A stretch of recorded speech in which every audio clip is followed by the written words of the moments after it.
มาน้องมากับใบเข่าเอามาเที่ยวตลาดกับใบเข่าเที่ยวตลาดเชนโน่กับใบเข่าพี่น้องหอยแล้วมีหอยน้อยแล้วขาย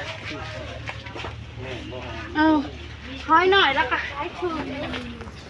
หอยน้อยก็ขายถึกหอยใหญ่ก็ขายถึกมีหอยบ่มาพี่น้องมาหาหอยตลาดเซโนบ่มีหอยช่ำโอ้ยตลาดเซโนคือหอยอึดเถอะวะแล้วเห็นจะเปียกหมุนที่รถใหญ่มากเหรอที่รถใหญ่ซื้อมากเลยมันหาซื้อข้าวหอมก่อน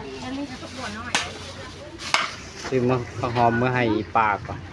เอาเรื่องมาหมักอันนี้น้อยนะมันน้อยมาพี่น้อง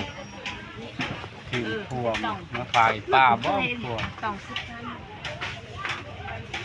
ขายเนื้อได้ได้เงินหลายแท้หมักซิป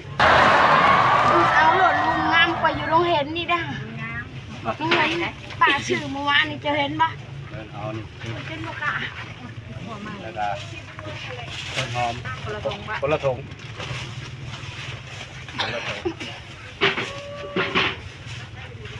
จะกำแม่ละลูกโอ้โทษ